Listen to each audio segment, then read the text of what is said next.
अस्सलामु अलैकुम वरहमतुल्लाहि वबरकातुहू।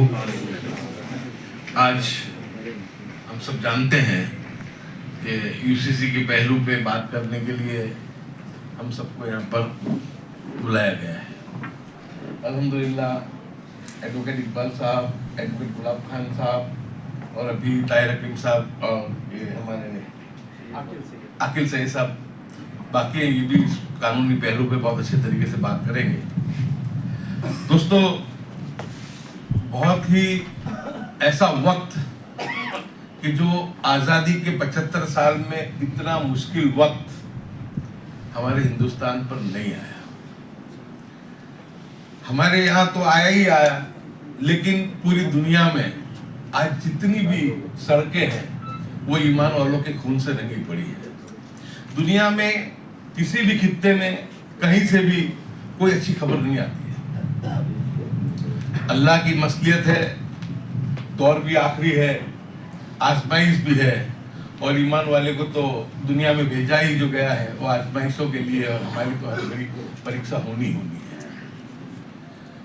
अब इस वक्त में हौसला भी रखना है, हिम्मत भी रखनी है, और सबसे बड़ा तो अल्लाह की जात पे तवक्कल भी रखना है। आप वो हजरात हैं कि जिन्होंने उलमा इकराम ने इस देश को आज़ादी दिलाई थी। लाखों हजारों उलमा इकराम ने अपनी शहादत का जाम पीते हुए इस सरज़े में हिंदुस्तान को आज़ाद करवाया था, और आज उन्हीं आज़ाद करवाने वालों के वारिसों को किस तरीके से परेशान किया जा रहा है वो हम सब देख रहे हैं। लेकिन इतना भरोसा और इतना यकीन जरूर है कि जो कुछ भी हो रहा है वो अल्लाह के हिकमत और उसके हुक्म से हो रहा है, और आगे भी जो होगा वो अल्लाह के हुक्म से होगा। हौसले की बात, तो अगर हौसला देखना है हमको, तो निहत्ते अफगानिस्तान ने दुनिया की सबसे बड़ी महासत्ता को भागने पे मजबूर कर दिया, लेकिन वो 2 बार भागने से मजबूर कर दिया। और आप ये देखें उसके पीछे क्या था, कुर्बानी। अंग्रेजों को यहां से भगाया, कुर्बानी। सबसे बड़ा आज तुम फिलिस्तीन का मामला देखो कि 50,000 लोगों की शहादत अभी तक इसी खाली पिछले 1 साल में हो चुकी है, लेकिन आज भी उनका जज्बा, आज भी उनका हौसला, आज भी उनकी हिम्मत, आज भी जवान बच्चों की या अपने मासूम बच्चे की लाश हाथ में होती है, लेकिन उस वक्त में भी उनके मुंह से यही निकलता है, हस्बुनल्लाह व निअमल वकील, निअमल मौला व निअमल नसीर। ये ईमान है, ये जज्बा है। और जब 2013 में 2001 में गुजरात पे जो बहुत बड़ी आफत आई, जलजला आया, और उसी जलजले की आधार पे दूसरा जलजला नरेंद्र मोदी आया, उसी को आधार बना के उसने केशुभाई को हटवाया और वो यहाँ पे गुजरात की सत्ता पे नशीन हुआ।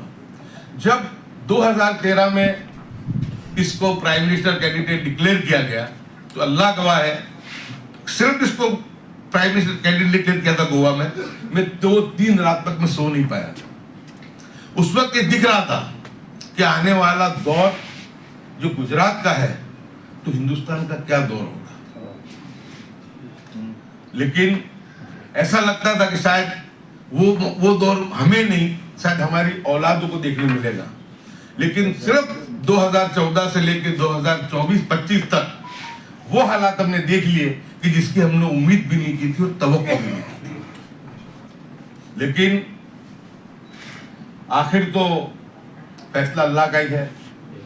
ऐसे वक्त में अभी जो फिलहाल जो सबसे ज्यादा अगर किसी चीज की जरूरत है तो जरूरत है समाज को एक करने की और नहीं करने की, और वो काम को आप उलमाए किराम से ज्यादा बेहतर कोई नहीं कर सकता।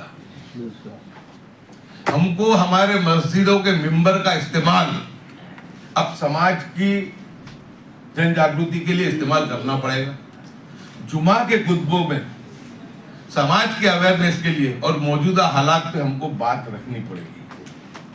और अक्सर मैं इमरान भाई को भी जब ये एमएलए बन के आया उसके बाद भी कई मरतबा मैंने उनसे बात हुई, उस वक्त में भी मैंने कहा इमरान भाई, मैंने कहा जो कुछ होता है कुदरत की हिकमत से होता है।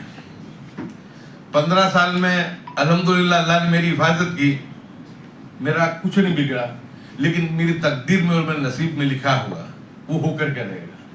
जब मेरा कुछ नहीं हुआ तो आपको भी डरने की जरूरत नहीं, और जिस वक्त में होना है उस वक्त तय है, तो उस वक्त में हमको अल्लाह पे तवक्कल रखते हुए हक गोई करते रहो और अपनी जद्दोजहद जो भी हो सकती है उसको हमको करते रहो, और उसकी कोशिश की। तो मेरी आपसे ये बहुत ही आजिज़ाना गुजारिश है कि फलस्तीन वालों की जो शहादत और उनकी कुर्बानी और उनका हौसला देखते हुए, वो हालात तो हमारे नहीं, जो अफगान थे अफगान के हुए वो हमारे नहीं। तो आज ऐसे वक्त में ईमान का तकाजा भी ये है कि मजबूती के साथ डट करके हमको जो हालात हैं उसका बहुत ही संजीदगी के साथ मुकाबला हमको करना पड़ेगा। बहुत अच्छी बात गुलाब खान मैंने बताई कि वकला हजरात बहुत बड़ी रैली करने वाले हैं, उसका बहुत बड़ा असर होगा। वो रैली अगर गांधी आश्रम से कलेक्टर जाएगी तो उसका बहुत बड़ा असर होगा। और एक जज्बे की गुलाब भाई ने भी बात की कि मैं मेरी जिंदगी कुर्बानी देकर भी लड़ाई लड़ने के लिए तैयार हूँ। अब ये जज्बा हम सबको पैदा करना पड़ेगा। जिस वक्त और जो वक्त में लिख दिया गया उस वक्त में जो हालात आने हैं वो आने हैं, लेकिन हालात से मायूस होकर के हम अगर अलग थलग हो गए बैठ गए तो मैं मानता हूँ कि हमारी परेशानी हमारी मुसीबतें कम होने वाली नहीं है, क्योंकि आने वाला हर दिन, आने वाला हर घंटा, आने वाली हर मिनट और आने वाला हर सेकंड हमारे लिए एक नई आफत लेके आ रहा है।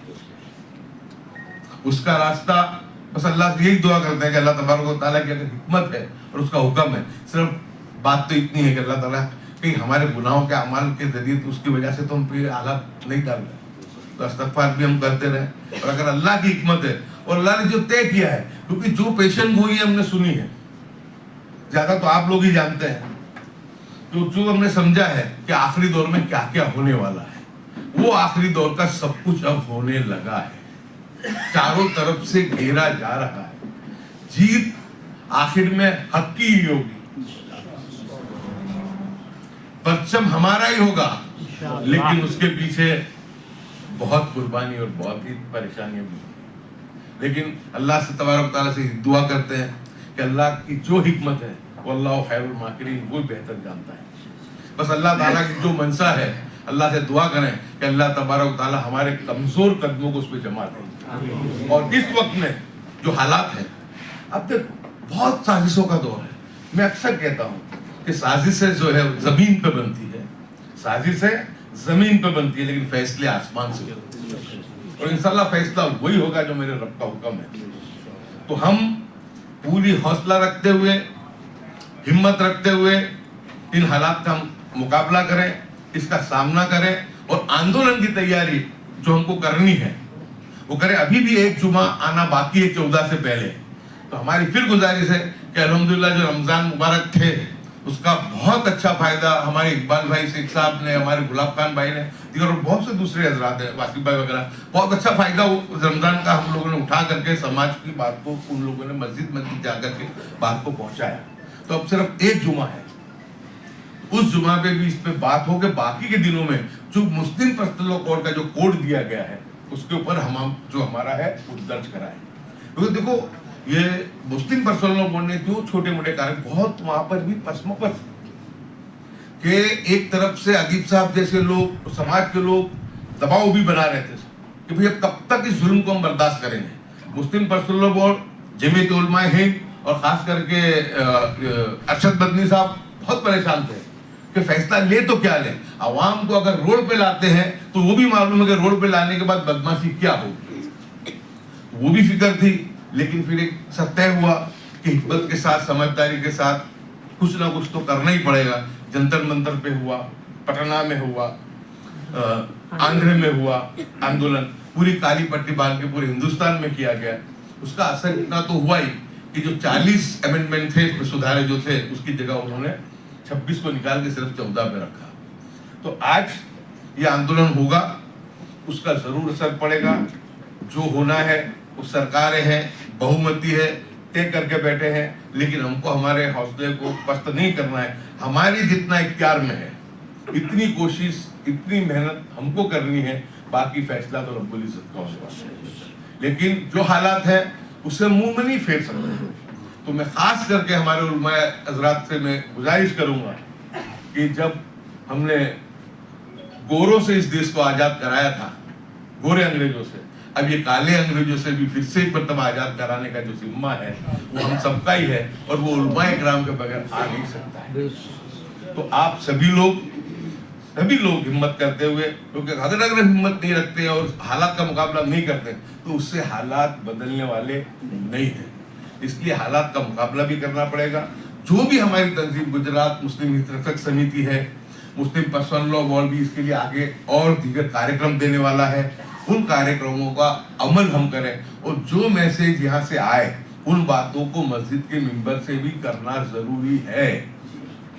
अब मिंबर का इस्तेमाल किया जाए, बहुत वक्त की जरूरत है कि इस बात को हमको पहुंचाना पड़ेगा, और हमारे पास इसका ही एक ही रास्ता है, क्योंकि इतना ना संगठन है ना इतनी हमारे पास वो, तो अल्हम्दुलिल्लाह अल्लाह का एहसान है कि अल्लाह ताला ने गुजरात टुडे के नाम पे हमको नेमत दे दी है कि हम शाम को 7 बजे हम हमारी बात कोई प्रेस नोट आपके सामने भेजते हैं, सुबह 7 बजे आपको मैसेज मिल जाता है कि क्या करना है। अब तो व्हाट्सएप भी है, सोशल मीडिया भी है, मेन स्ट्रीम मीडिया तो जो है वो तो कोई हमको तरजीह देता ही नहीं है, लेकिन अल्लाह का शुक्र है कि ये सोशल मीडिया में हम लोग 5 मिनट में पूरा मैसेज जो हमारे जिले तालुके हम लोग भेज सकते हैं। आप गुजरात के हर अलग अलग जिलों से आए हैं, गुजारिश है कि जहाँ कहीं भी जुल्म होता है, जहाँ कहीं भी सितम होता है, हौसला रख के, हिम्मत रख के, वकला हज़रात को लेके हम उसका मुकाबला करें, डर के। मजलूम को अकेला ना छोड़ें, बहुत परेशानी होती है। इरशाद बैठा है हमारा भाई SDPI से, हर जगह पहुंचता है, सवाल क्या होता है, फरियाद करने के लिए तैयार नहीं। हम हिम्मत भी देते हैं, हौसला भी देते हैं, नहीं होते तैयार, क्योंकि जो हमारे कौम के जो दलाल हैं, जो पुलिस के मुखबिर हैं, वो तुरंत आके उनको समझा लेते हैं। क्योंकि वो ऐसा गया है कि उलमाए इकराम, पढ़े लिखे लोग, समझदार लोग जो थे हमारे, बिल्कुल अभी साइड में हो गए, तो उसका जो गैप हुआ और ये जो दौर आया, उस दौर के अंदर इन्होंने भारतीय जनता पार्टी ने मुनाफिकों को आगे कर दिया, दारू जुगार बेचने वालों को आगे कर दिया। मोहल्ले में अगर कोई समाधान कराना हो तो वो आते हैं, हमारी नहीं उनकी सुनी जाती है। इलेक्शन के दिनों में 5 साल हम लोग सब मेहनत करें मिलके, आखिरी दिनों में आके रूखे खड़े हो जाते हैं। यानी हर तरीके से परेशानी है, लेकिन अब सब बाहर आए, बहुत जबरदस्त छटाई का दौर है। अल्लाह तबारक व तआला दुनिया में सब लोगों को अलग कर रहा है। एक एक मुनाफिक की शक्ल हमको खुल खुल के दिख रही है। वक्त कानून आया, टीवी पे हमने सब मुनाफिकों को देख लिया। चुनाव आते जब हम सब मुनाफिकों को देख लेते हैं। समाज में कहीं जुल्म होता है, अत्याचार होता है, किसी मकान तोड़े जाते हैं, हत्या कर दी जाती है, उस वक्त में भी यही हमारे कौम के मुनाफिक जाके मजदूरों को 2-5 लाख रुपए देकर उनसे समाधान करवा लेते। लेकिन इसीलिए कहता हूं कि जहां कहीं भी होता है, मजदूरों को अकेला मत छोड़ो। हर जिले, हर तालुके में अब 2 नहीं, 200 नहीं, 2000 नहीं, 2 लाख लोग अगर काम करें मिलके, अपनी मिली फर्ज निभाएं, तो इस काम का हल हो सकता है। बाकी इस काम का हल किसी 2, 5, 10 या 200, 500 या 2000 लोगों के बस में नहीं है। हर आदमी, हर जिले, हर तालुके में अपनी जिम्मेदारी को, अपनी दीनी फर्ज को समझते हुए अपना फर्ज निभाएं, और इंशाल्लाह मैं इतना अल्लाह की याद से यकीन है कि करेंगे। ज्यादा नहीं, बस आप ये देखते रहो कि क्या हौसला और क्या हिम्मत फलस्तीन की थी है, और क्या हिम्मत और क्या हौसला अफगानिस्तान का था। आज उस चीजों को देख के भी, अगर हम उसमें तो कुछ भी नहीं हमारे सामने, लेकिन हम थोड़ा सा अगर हिम्मत रखते हैं, हौसला रखते हैं, तो इंशाल्लाह आखिर में फतेह, कामयाबी हमारी है। हमारे लिए दुनिया नहीं है, दुनिया हमारे लिए बेचैन ही रहने वाली है। दुनिया अल्लाह तबारक व तआला ने किन के लिए बनाई हो आप जान रहे हैं। हमारे लिए आखिरत है, हमारे लिए कब्र है, और इंशाअल्लाह हमको सुकून, हमको अमन जो है वो वही मिलने वाला है जब तक दुनिया में है। आजमाइश के दौर से गुजरना है, लेकिन इस आजमाइश के दौर के अंदर हौसला और हिम्मत रखते हुए, अल्लाह की जात पे तवक्कल रखते हुए, अल्लाह नबी सल्लल्लाहु अलैहि वसल्लम के बताए हुए रास्तों पे चलते हुए हम लोग अगर हमारा जो फरीजा है वो निभाएंगे और हम हमारी जिम्मेदारी से मुंह नहीं फेरेंगे, तो मैं मानता हूँ कि इंशाल्लाह हम जरूर कामयाब होंगे और हमारी जो फतेह होगी। आखिर में बस इतना कहता हूँ कि 11 तारीख के जुमा में हर जगह पे इसका जरूरी सब ऐलान हो। सोहेल तिवारी साहब शायद बाहर गए हैं, उनसे गुजारिश है, वो हमेशा जब चुनाव या दूसरी कोई ऐसे मामला होते हैं तो गुजरात टुडे में लास्ट में एक पट्टा चलाते हैं, तो वो लोगों को बताया कि बस हमारे पास 6 दिन बाकी है, 8 दिन बाकी है, 10 दिन बाकी है, ईमेल कराओ, जो पृथ्वी पर्सनल वोट का जो स्कैन दिया गया इस पे स्कैन करो। तो इस मूवमेंट को अब बाकी के जो 10 दिनों में हम ले लेंगे, ये जो बचे दिन है, 10 दिन भी नहीं है तो 9 दिन ही है, तो इंशाल्लाह हम जरूर कामयाब होंगे। थोड़ा सा वक्त ज्यादा लिया, माफ करना, बहुत बहुत शुक्रिया, जज़ाकल्लाह। अल्लाह तबारक व तआला हम सब की मग़फ़िरत फरमाते हुए हिदायत, रहमत, खैर, आफियत और हिफ्ज़-ओ-अमान के फैसले फरमाए।